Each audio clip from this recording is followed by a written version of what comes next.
एक बार की बात है कि आत्मदेव बड़े ही सीधे और सज्जन ब्राह्मण थे और उनकी पत्नी का नाम धुंधली था।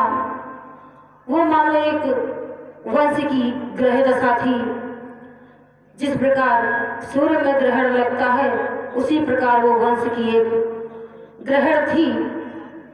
जितना ही ब्राह्मण सज्जन और सीधा था उतनी ही उनकी नारी धुंधली बड़ी ही कठोर थी और बहुत ही कर्कशा थी। फिर भी हर इच्छा समझ प्रीत व्याधि को न न्यारा करते थे और सब कुछ दुख सुख सहते थे, शांति से गुजारा करते थे।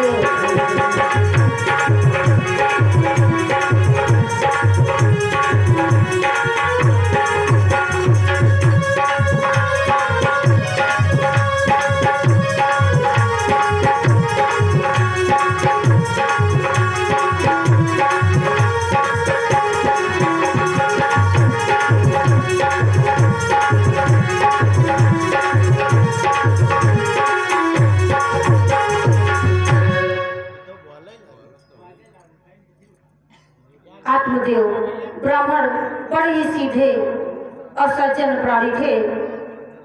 उनकी पत्नी बड़ी ही कर्कशा थी, लेकिन वो ब्राह्मण देवता भगवान की इच्छा समझकर अपना गुजारा करते रहे। सारे दुख सब सहते हुए भी वो शांति से अपनी गृहस्थी को चलाते रहे। परंतु पहले तो थे विप्रवर नारी से हैरान और वहां दैव संयोग से कोई न थी संतान। एक तो ब्राह्मण अपनी पत्नी से पहले ही परेशान थे, परंतु भगवान की इच्छावश कि उनको कोई भी संतान नहीं थी। चांदी सोना धेनु धन था जो कुछ भी पास और दे डाला सब दान में, कहते न तो जी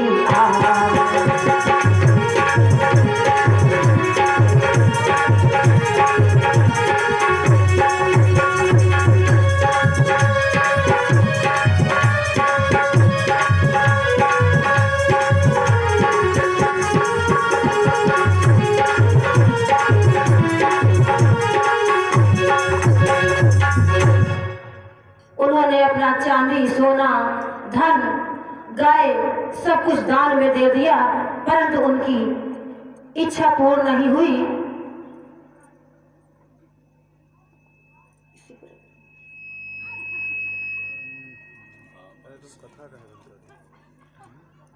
उनकी इच्छा पूर्ण नहीं हुई।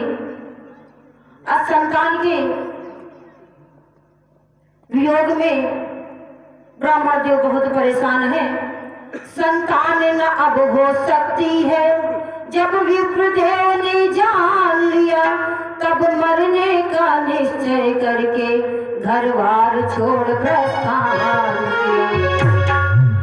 जब ब्राह्मण आत्मदेव ने इस बात को समझ लिया कि अब मुझे संतान की प्राप्ति नहीं हो सकती, तो उन्होंने अपना घरवार छोड़कर चल देते हैं।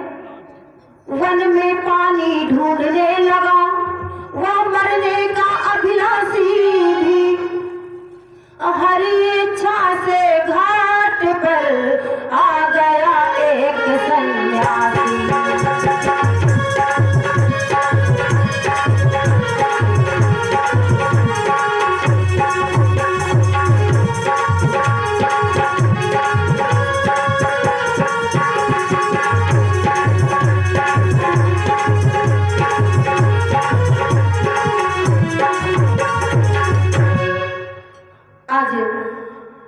आत्मदेव अपना घर बार छोड़कर जंगल की ओर प्रस्थान करते हैं और जगह जगह पानी ढूंढने लगते हैं, तालाब ढूंढने लगते हैं कि कहीं भी मैं अपनी जान दे दूं। और वही भगवान की इच्छावश एक सन्यासी उसी घाट पर आ जाते हैं। वह बोला, कहाँ भटकते हो, क्या इच्छा तुमको लाई है, अधुजराज तुम्हारे चेहरे पर प्रत्यक्ष निराशा छाई है। उस सन्यासी बोलने लगे कि ब्राह्मण देव, आखिर क्या बात है और कौन सी इच्छा तुम्हें यहाँ इस घाट पर ले आई, जो आपके चेहरे पर निराशा मुझे दिख रही है। ब्राह्मण बोला, क्या कहूँ अपनी व्यथा कराऊं, और करे न प्रभु मेरी तरह दुश्मन का भी ध्यान।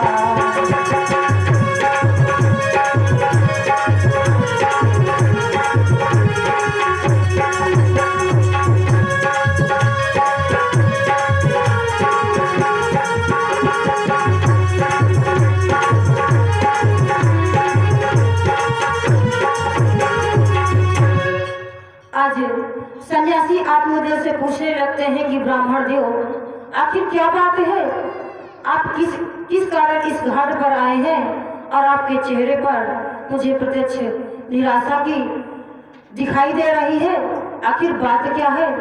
तो आज ब्राह्मण बताते हैं कि ऋषिवर, भगवान करे कि कभी मेरे दुश्मन को भी ये स्थिति न लाए।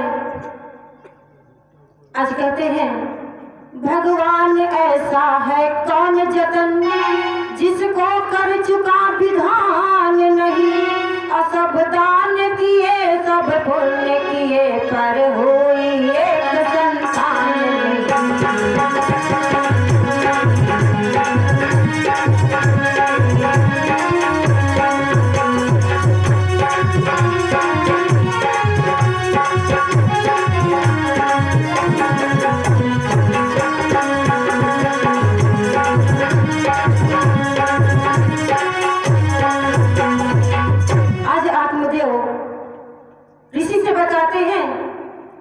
कि प्रभु, मैंने कितनी सारे यत्न किए, दान दिए, पुण्य किए और अपना सोना चांदी न जाने कितना हमने दान पुण्य किया, परंतु मुझे एक संतान की प्राप्ति नहीं हुई। इस कारणवश मैं अपनी जान देने के लिए आया हूँ। आज सन्यासी ब्राह्मण देव को कहते हैं, भावी का ऐसा चक्कर है, यह भाग्य कहीं भी जगह नहीं। गौ के भी बछड़ा हुआ नहीं, बिरवे में भी फल लगा। आज आत्मदेव सन्यासी से कहते हैं कि न जाने देव की क्या इच्छा है कि हमारे भाग्य में संतान सुख नहीं लिखा और मेरे घर में जो गाय है उसको भी बछड़ा नहीं हुआ, और जो घरों में हमारे पेड़ लगे हैं उन पेड़ों में भी कोई फल नहीं लगा आज तक। न जाने भगवान की क्या इच्छा है। सुनता हूँ जो पापी अपने जीवन में पुत्र न पाते हैं, वो स्वयं नरक में जाते हैं, पुरखों को भी ले जाते हैं।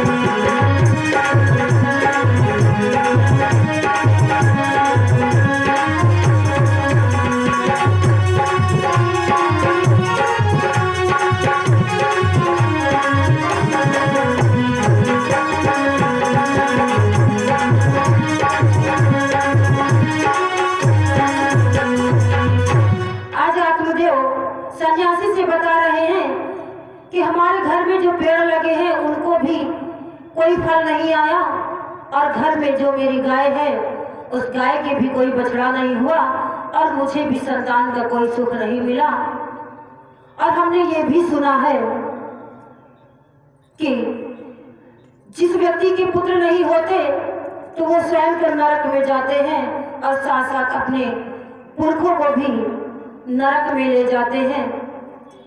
और कहा, ऐसी सूरत में प्रभु ही पर अब धरना धरना अच्छा है, अस्था निराशा हो पाने पर जीवन से मरना अच्छा। आज आत्मदेव कहते हैं, ऋषिवर, इस ऐसी हालत में हमारा मर जाना ही सही होगा, और मैं भगवान को क्या दोष दूं। इसीलिए आया हूँ इस जगह पर नाथ मरण की ठान, छोड़ दिया संतान पर प्राणों को अधिकार।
कि मैं ऐसी ही निराशा में आज मैं अपने प्राणों को त्यागने आया हूँ, क्योंकि मैं अब ऐसी हालत में जी नहीं सकता।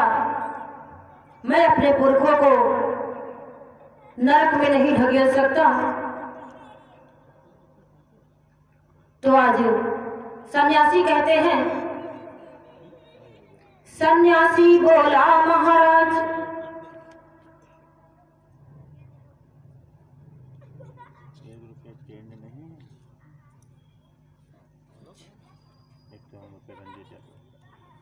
ये 51 रुपए रंजीत यादव की तरफ से भगवान को समर्पित है। बोली सच्चिदानंद भगवान की।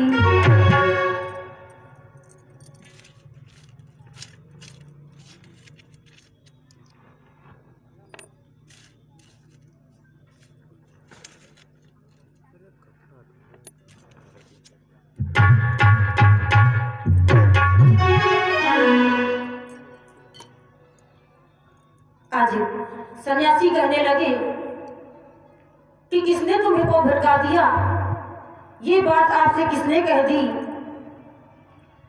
कि पुत्र न होने से तुम भी नरक में जाओगे और तुम्हारे पुरखे भी नरक में जाएंगे। यह तो कर्मों की खेती है, जो बोएगा सो पाएगा, कर्मों से मुक्ति दिलाने में बेटा क्या हाथ लगाएगा।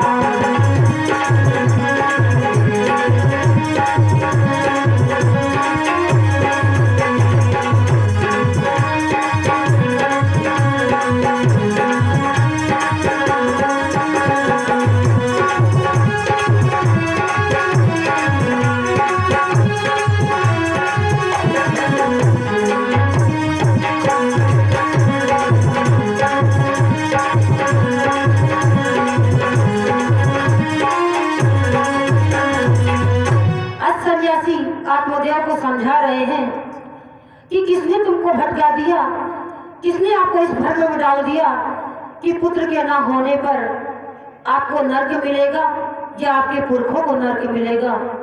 ये तो सब अपने कर्मों की बात है। हम जैसा कर्म करते हैं उसी अनुरूप हमें उसका फल मिलता है। और किसने कहा कि पुत्र मुक्ति का द्वार है, पुत्र की वजह से हमें मुक्ति मिलेगी।